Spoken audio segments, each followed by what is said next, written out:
Hello and thanks for joining us. I'm Laurel Hess and this is Comcast Newsmakers Extended. Joining me is the founder of Michigan News Network and the editor and publisher of MITECHNEWS.com, Mike Brennan. Thank you so much for joining me today. Thanks for having me, Laurel. MITECHNEWS.com has been around for how long and serves who and does what? Well, we started in 2000. At that point, I was the only website in the state that was totally devoted to covering technology news. That was back when the internet was still young. You know, I hadn't really got kicked off until the middle 90s. And then we serve, well, gosh, a whole bunch of different folks out there. We cover news statewide, what's going on with all the people and the companies and businesses that are driving technology in the state. And since I am an entrepreneur as well, like I said, I'm the only probably news guy that signs his own paycheck, right? So I cover what's going on with all the various entrepreneur groups and the folks that provide equity and financing to the entrepreneur groups. And so I've been covering this industry in this state for 20 years and seen the evolution of it. And it's come a long ways in 20 years. I would imagine it's changed a whole lot over the past 20 years. If I were to go on your website today, what are the headlines? What's the big news? What are you covering right now?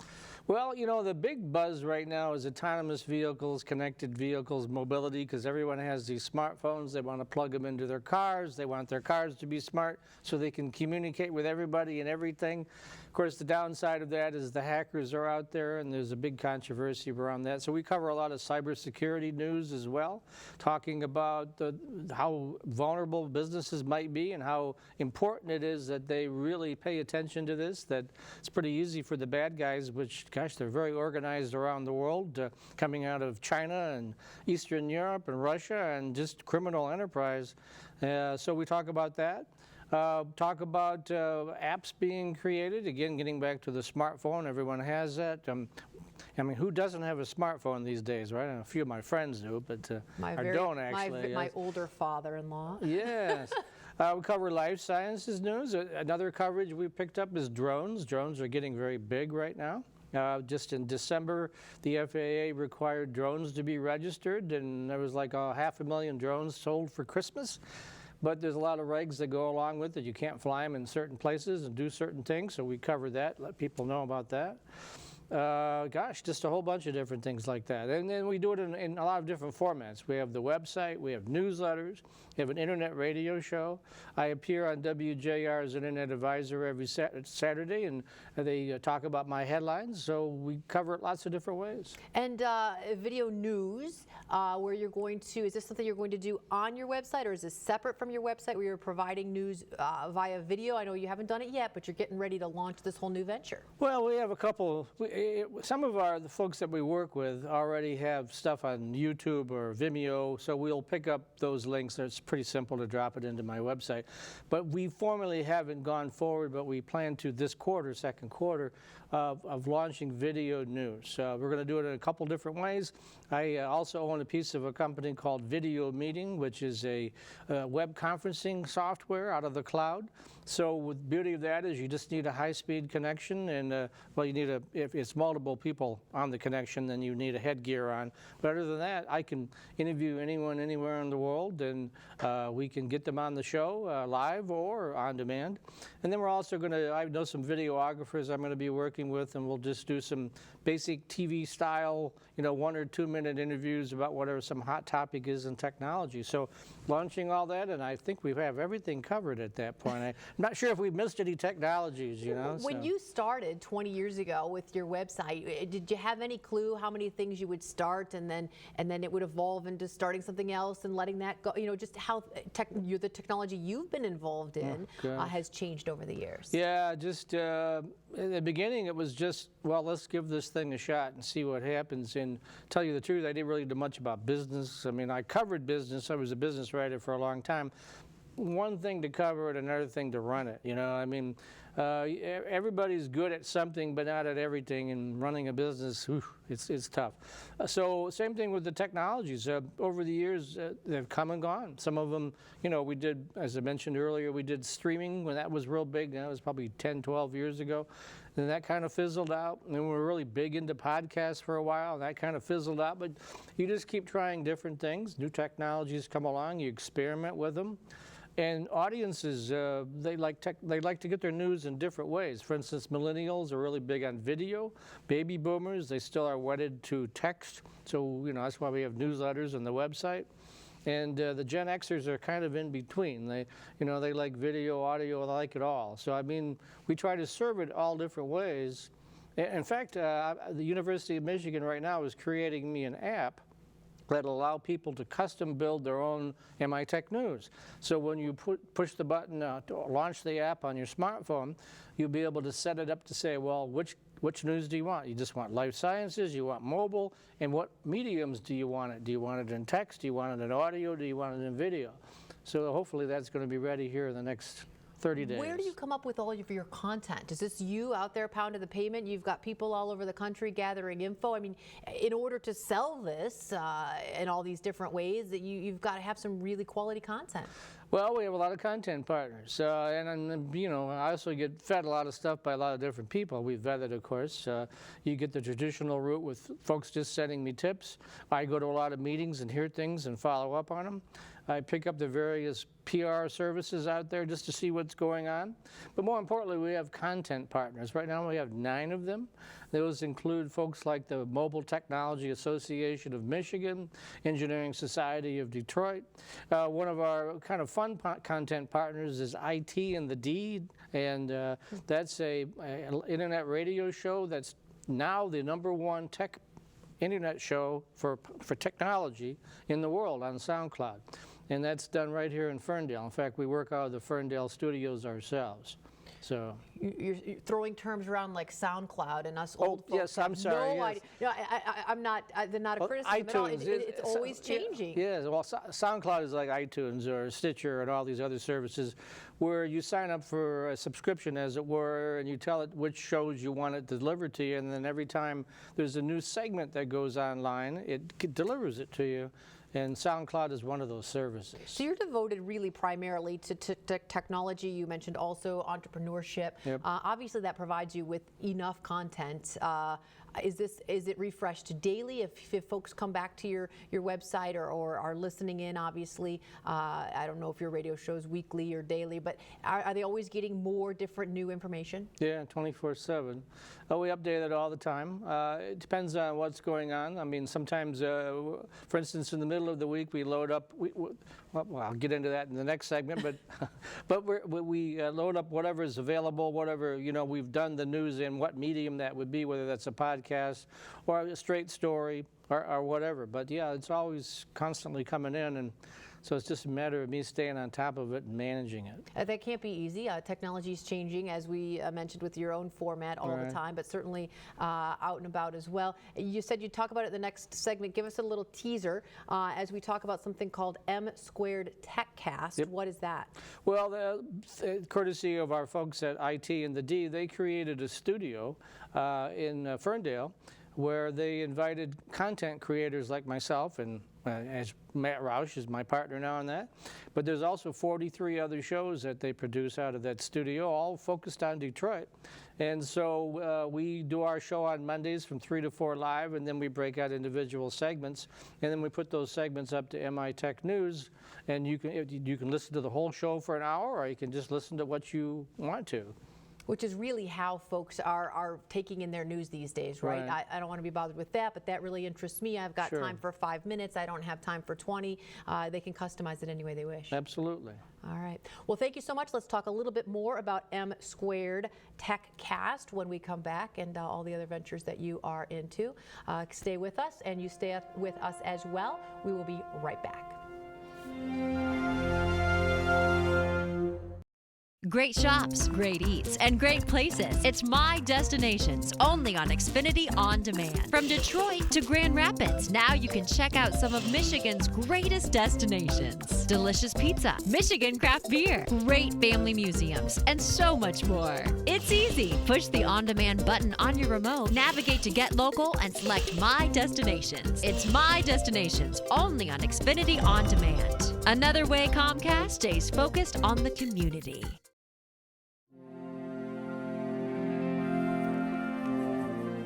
Welcome back to this edition of Comcast Newsmakers Extended. Again, joining me still, Mike Brennan, the editor and publisher of MITECHNEWS.com. Yep. We left off talking about M Squared TechCast and what it was. It's a little bit of a different name. It sounds kind of techie though. Where did you come up with the name? Well, my partner in crime on that is Matt Roush. And so since I'm Mike and he's Matt, we kicked around the idea of the M&M show, but then we heard from Marshall Mathers lawyers and we decided we really couldn't do that. And so we wanted to come up with something that sounded techie. So M&M, M squared, you know, kind of like Ann Arbor, A squared kind of thing. So that's how we came up with that name. But Matt and Mike show essentially. So. And how can somebody listen to it? Yeah. Is it through your website? Is it completely different? How do they access it? Well, we serve it up live on Mondays from 3 to 4 at the Podcast Detroit Network, which is www.podcastdetroit.com. So if you dial in there, you'll hear us live. But most of the audience listens via podcasts, on-demand audio. And so what we do is we offer the show end-to-end, an hour if you want to listen to the whole thing. But typically, we also break it up into segments. So if you just want to hear the person from that's talking about life sciences and you don't want to hear the rest of the show, you can do that through the podcast. Those are also served up from Podcast Detroit, but then I offer them on my website and through my newsletter. I have a newsletter on a Wednesday that's only devoted to our various podcasts, our radio shows that we do. I get on the WJR's Internet Advisor every Saturday, usually on around 5:05, and I do a 5-minute live news segment where Foster Brown picks some of my headlines from my Friday newsletter, which is all stories, and then we'll focus on those. I'll go, the deep background behind the stories, and so you can get it that way. And then you can even get it from Internet Advisor. They offer the podcast from there as well. So lots of different places, and of course on those services I mentioned earlier, like SoundCloud and Stitcher and iTunes, the younger folks will know about that. So no matter what age you are or what technology you're familiar with, it sounds like everybody should be able to figure out how to get access to this information. Yeah, it's pretty simple. And what types of topics, guests, more interesting, what sort of maybe topics have gotten the most feedback or the most criticism? So that's good too sometimes, right? So you can get some controversy out there and get some more listeners. What would be a typical podcast or topic or guest? Well, we work with our content partners, and we have a lot of those. So we work with we work with this group of women that call themselves Diva Tech Talk. They focus on technology and entrepreneurs, but it's all women focused. So, women that are making news and technology or great entrepreneurs. So they'll come on the show. For instance, next week they're coming on the show, and they're going to be interviewing some of the local women that are doing really well in technology. So that's a great topic that we cover in depth. We work with a group called Inform, which is the old Michigan Women's Economic League, and new name is Inform. They large group around the state. They like to focus on women entrepreneurs, women in technology, so we do a lot of that stuff. We also do some stuff with cybersecurity. We have a couple of experts, Dan Lorman, who used to be the state Michigan's chief information security officer. In other words, he's the guy that kept the bad guys out of the Michigan computers.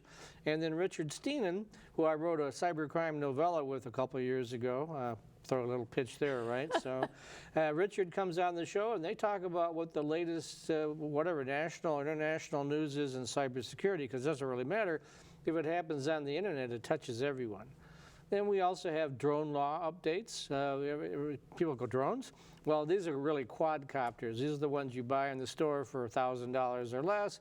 But again, there's lots of restrictions on where you can fly those. They can't be above 400 feet or near airports. And with practically 500,000 to 1 million of them sold in the fourth quarter, a lot of people don't understand what they need to do, and if they violate FAA rules, it's a $250,000 fine, so that would get their attention.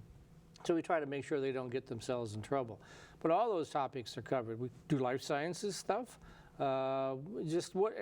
We have an interesting one coming up where the Pope's astronomer is in town next week, And we're going to have him on the show talking about, what's going on with the observatory at the Vatican. So a lot of it is focused on whatever some hot news might be, and I always try to leave a segment open for that, but a lot of it is we're already working with our content partners who are the experts in these areas, and then Matt and I, kind of try to translate that for our audience and keep them on track and all that. So it's really, it's a pretty interesting show. We've had a lot of interesting experiences. We do it live. For instance, last Monday, the board went down and people that would normally call in on our Skype line couldn't get through. And I had all these guests lined up. So I had to take my cell phone, have them call my cell phone and put it up to the microphone. Got to do what you got to do. Got to do what you got to do. And so it was one more way that we hadn't done that one before, but if it happens again. When technology fails. That's it. We could probably do a show on that. So.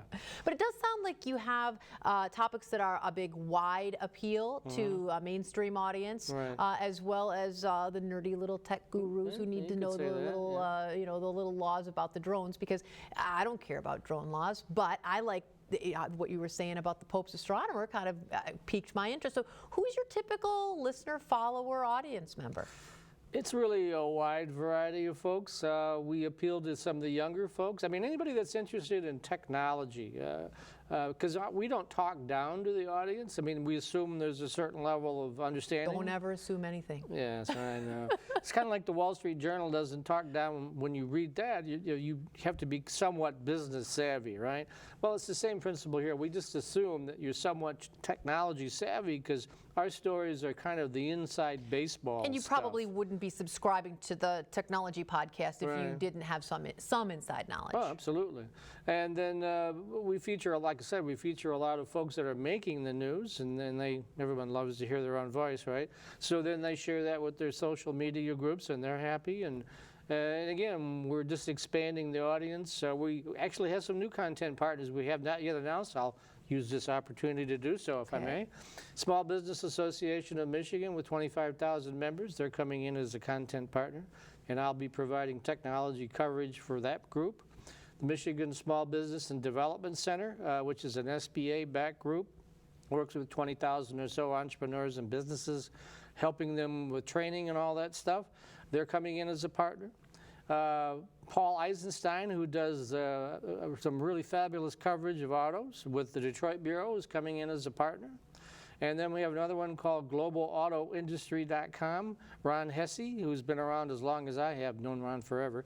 He has 120,000 people that follow him.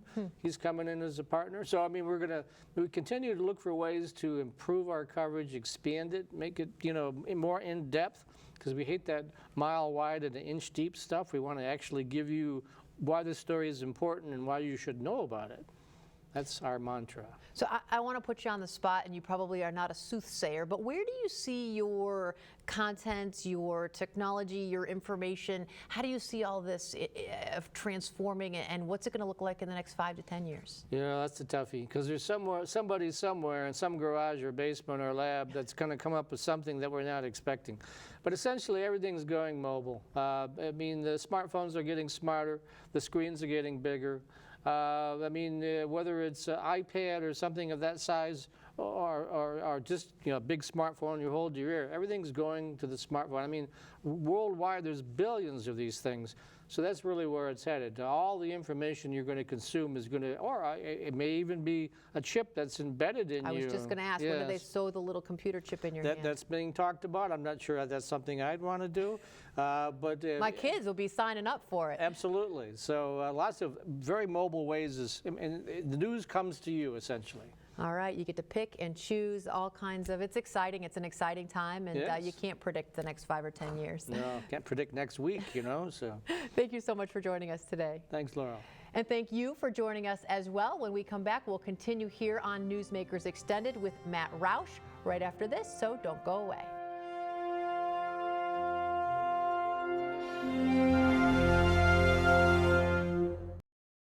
Great shops, great eats, and great places. It's My Destinations, only on Xfinity On Demand. From Detroit to Grand Rapids, now you can check out some of Michigan's greatest destinations. Delicious pizza, Michigan craft beer, great family museums, and so much more. It's easy. Push the On Demand button on your remote, navigate to Get Local, and select My Destinations. It's My Destinations, only on Xfinity On Demand. Another way Comcast stays focused on the community.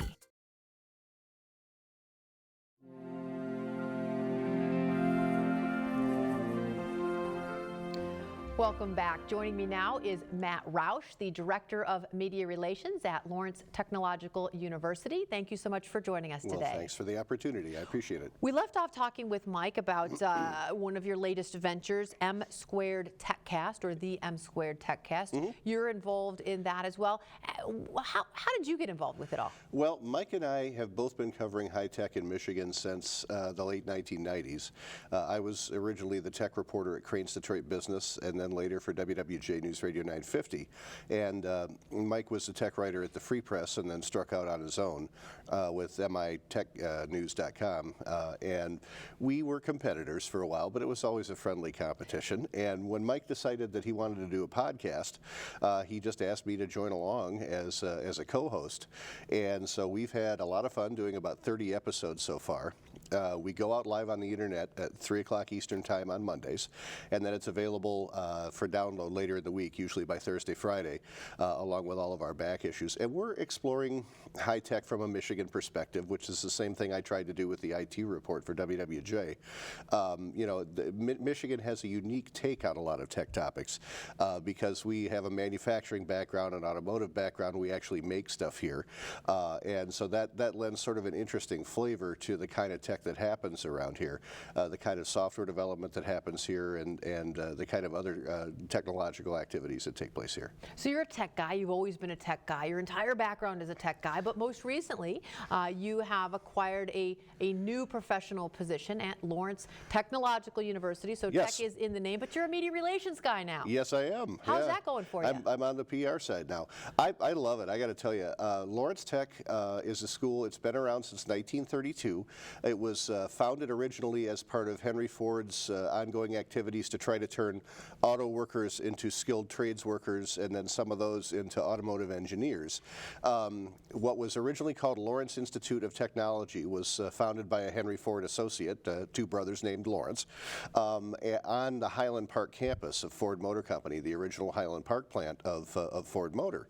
And it attracted many students. It was a pioneering school in terms of continuing education for adults, in terms of offering classes at night, things like that used to be unusual that aren't now.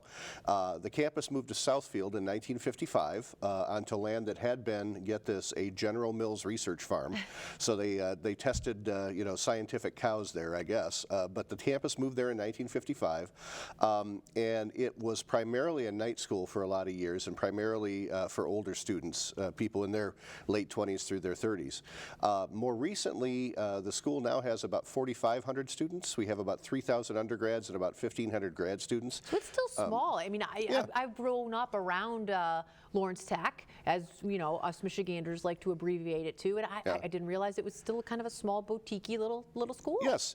Well, we don't do everything. We don't make doctors and nurses, and we don't have some of the humanities stuff that more traditional universities have. But we like to think that everything we do really well. We are known mostly for our engineering, architecture and design, and business programs. We have 4 colleges there. There's the College of Architecture and Design, the College of Engineering, the College of Arts and Sciences, and the College of Management. That's where the business programs are. Basically, the engineering programs, we offer primarily bachelor's and master's degrees in mechanical, civil, environmental, architecture, those kinds of disciplines that involve building stuff. Much more hands-on. The school's slogan is theory and practice, and we like to think that we offer both theory and practice in everything we offer. The School of Architecture and Design is one of our well-known programs too. We are the largest architecture school in Michigan, bigger than the guys in Ann Arbor with the big football stadium. 60% of the architects in Michigan have taken some class at Lawrence Technological University, either bachelor's or master's. And we have a very good, actually all online program for a master's degree in architecture, because to be a real architect you need a master's degree.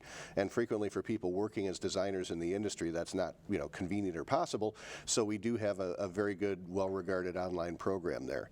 Some of our engineering points of brag, we're the #5 civil engineering program in the country among colleges that offer primarily bachelor's and master's degrees. Over at the College of Arts and Sciences, which is where the computer programming and computer science program resides, we were just named the #17 school in the country for game design, which is an increasingly big business. I mean, game design is a big deal these days, and we were ranked in the top 20 in game design. Interestingly, 3 of the top 20 schools are in Michigan, so if you want to go into game design, you might really consider staying in Michigan if you're here, or coming here if you're not here. Michigan State was #8, Ferris State was #16, and we were #17. Wow. So you even have your pick among different kinds of schools. You have the small school out in the woods in West Michigan in Ferris State, you have the Metro Detroit school, or you have the big state school at Michigan State. So you can study really good game design programs in a lot of different venues in Michigan. The College of Management is a very busy business school. It has about 400 students. And as I said, the College of Engineering is really well known, well regarded. We hear so much about the shortage of tech workers, the shortage of skilled trades, but tech really skilled bachelor's and master's degree folks with high-tech degrees. So if you graduate with a degree from Lawrence Tech, I would imagine you're about 99.9% guaranteed to be able to get a job? Yeah, our robotics people, for instance, I just did a story about this for our Engineering College magazine. Our robotics graduates are averaging 3 job offers apiece, so they have their pick, kind of, robotics people.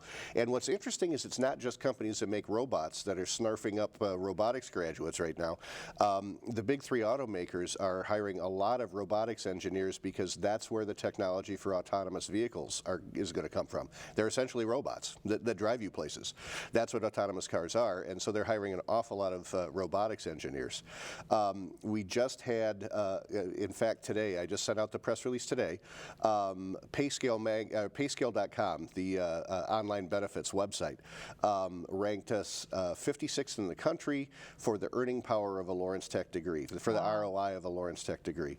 So the parents' biggest fear, you're going to make this huge investment and you're going to get some great, profound education, but you're not going to be able to do anything with it. Oh yeah, absolutely. And that was good for #4 in Michigan. We were behind U of M, Michigan Tech, and Kettering, but ahead of like 30 some other schools. And those are all fine schools, but Lawrence Tech is the only one that's directly in the Metro Detroit area. So that we're pretty proud of that. It's kind of like a hidden little gem, if you want to go into engineering or something that's technical, or as you mentioned, architect, or you don't always think of it as a business school, but you've got that element as well. It's affordable. It's not all commuters either. You can live on campus, correct? Yes, right. Yeah, that's one of the big changes in the last few years at Lawrence Tech. We have 3 dorms, 2 of which are practically brand new, and we now have almost 1,000 students living on campus, and they're more that traditional 18 to 22-year-old demographic. I would imagine attracting more and more folks like that as people, parents especially like me, are trying to find affordable college alternatives for their children. Yes. All right. Thank you so much for joining us today. Okay, thank you. I'd like to thank both Mike Brennan and Matt Roush for joining me on this special extended edition of Comcast Newsmakers, and thank you as well for watching.